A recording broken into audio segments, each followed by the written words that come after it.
right, it's the RYAN HARTSON Show on the BWC Network with Corey Bender. I'm Ryan Hartson. We're here on JATV today. Yeah. Just got done with the NBA, breaking down Europe and the Miami Heat and all that fun stuff. So I want to transition into the National Football League now.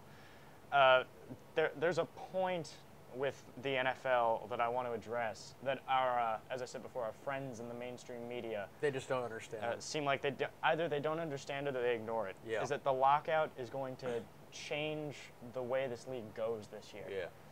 Yeah. Because what you need is you need time to practice. You need, OTAs, you need all that stuff. The coaches and the staff and the general managers, they need time to put their team together and really structure how they're going to be. But you didn't have any of that. We started off, we had a 2-week training camp period, and at the same time, there was this, crazy signing frenzy, which, if you're in our business, it's awesome. Yeah. Because you're talking about Nnamdi Asomugha and Colin Jenkins. All these players going in like a matter of minutes and hours. It was absolutely crazy fascinating. It was awesome. great for business. Yeah. But the bad part is they couldn't get acclimated quickly enough, and I think these new players in new places are going to affect the league because it's just it can't be as in sync as it would be. It's impossible. Especially with like the mediocre teams in this league too. Like if you name off like maybe your average teams like the Cardinals, if you want to say, with Kevin Cobb as a new quarterback, you're not going to be able to used to playing with some of these guys yet. And really, like we had said, everyone's taking a step back this year. No one's going to be going 14-2, 15-1, and but yeah, that's kind of the point that we have chemistry-wise. Also, they're not going to be used to playing with each other. You need time to develop a game plan, and all of this. You need time to be able to play in the NFL. Just the overlying point, the great is not going to be as great, and the bad is going to be way worse. Yeah. The bottom of this league, the bottom feeders, Cincinnati, Tennessee, Seattle, San Francisco, awful teams, all of them. And they were going to be bad anyway, but now they're just going to be so much worse. Yeah. Just unbelievably bad. Tennessee is a train wreck. San Francisco. You can put Oakland in there if you want. Oakland might be really bad too. Yeah. Just the bad is going to be really, especially really since bad. Most of these guys, they resign either some of their bad players or they sign even just worse players or mediocre guys. So they're not going to be used to playing with Seattle got rid of their quarterback, and now to get Tavares Jackson. So they're a mess, and the bad is way worse, and the great is not as great, and that's the big point. Yeah. So with that thought in mind, we move on to the dream team, the Philadelphia Eagles. You got Michael Vick, you got Nnamdi Asomugha, who was added. Great offense. The defense, on paper, this team is brilliant. Yeah. How good will they actually be? Well, really, I mean, when you look on paper, guys are going like, that's my fantasy team right there. Absolutely. That's my fantasy team. They are a fantasy team. They are, on paper, they're the team that everyone's going to pick. But when you look at it, when that game actually happens, say they go up somehow, if they make the Super Bowl, they go up against a Patriots team, they're going to get rocked. Absolutely. They don't have the mental stability. There's no really substance there, at least at the moment. And Michael Vick, which you'll get to in a second, we don't really think he can win big playoff games because he can't step it up. That's kind of where I'm going to let you go off there. To me, Mike Vick is a huge point. The Eagles are really only going to go as far as Mike Vick is willing to take them or can take them. Yeah. You're only going to go as far as Mike Vick's left arm and his legs. Yeah. And the problem is, how far is that? And to me, it's not that far. Yeah. Just the guy, he's really good. Listen, Michael Vick is a party trick. He's a card trick at a birthday party. Yeah. He's really, really exciting, and it's awesome, but there's no, substance. Yeah. There's nothing actually there. And that's an issue. Because he's a bit of a head case, Yeah. Late in games, he kind of loses it. And the best example I can give you is he played this awesome overtime game against Detroit a million years ago in Detroit. He was first or second year in the league.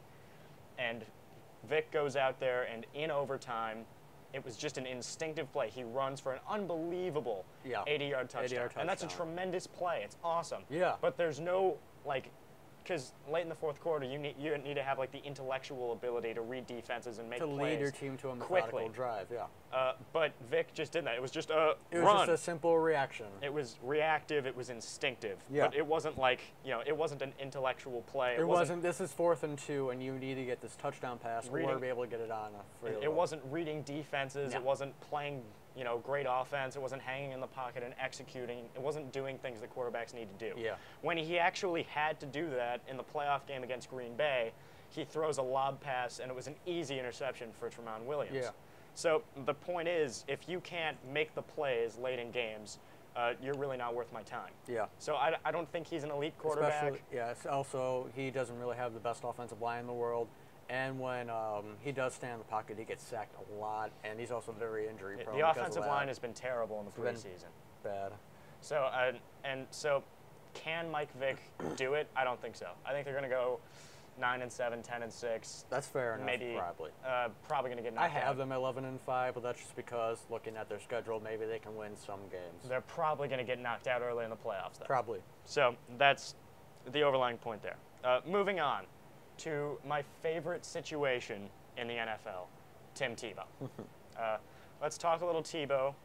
He's drafted in the first round by Josh McDaniels, who's a moron, and that was a mistake. Tebow, he can't throw properly, and he might be the starter with He doesn't Kyle know Orton, how to run a pro offense. And all of a sudden, he's just not the starter. Yeah. You're hearing all those reports saying John Fox, the head coach, John Elway, the president, they're all kind of saying, well, he really can't play. Yeah. Because, he's not even the backup. He's the third quarterback. Behind Brady Quinn. Behind Brady Quinn. When you can't beat out Brady Quinn, it's bad. Yeah. It's really bad. And that's an issue. Mm-hmm. So, Tebow, what do you think about Tim Tebow? Tim Tebow, never, ever, ever, ever start him until he learns how to throw the ball correctly. That's the first start. But really, I think he's a pretty good guy. That's all you can say. He's not that great of a player. When you look back to when he played in Florida, best college quarterback I've ever seen in my life. But he played the spread offense. College player. He wasn't a college quarterback. Yeah, player. He was like a halfback that made the happy accident of taking the snap from under center. Yeah. But he played the spread offense, which doesn't help you in the NFL at all. So he doesn't know how to read defenses great in the NFL. And really, he's getting outperformed by Kyle Orton, and he's okay, I guess. But when you're getting beat up by Brady Quinn, I mean, you're in trouble. Right. And he should have never, ever, ever been a first-round pick. I've read articles that said Tebow is the third quarterback, and the only reason he's not the fourth quarterback is because there aren't four quarterbacks. Yeah. So he's a disaster. He's an excellent human being. He goes to church all the time. He's a missionary. Yeah. And all that crap. But that's nice. But when your job is to be able to throw the football and you can't do that, then I can't help that. Great guy, but he can't play. Yeah. And that's the bottom line. So I can't wait for this NFL season to start. It's going to be awesome. I just can't wait. We're going to see some games. We'll be breaking it down all the time. The games won't be as great as we thought, at least probably from the start, because really we did a segment before about the teams starting out right out of the gate. More penalties, more turnovers. Yeah. And the game will probably be a little slower too. Yeah, but we're still going to enjoy our first game, Packers and Saints. It's going to be a great one. Yeah, that'll be fun. So we're gonna have a lot of fun this NFL season. Looking forward to it. And make sure you guys watch our videos throughout the year and have fun with that. All right, good stuff. Had a lot of fun today with Corey Bender. I'm Ryan Hartson. It's the BWC Network and JATV.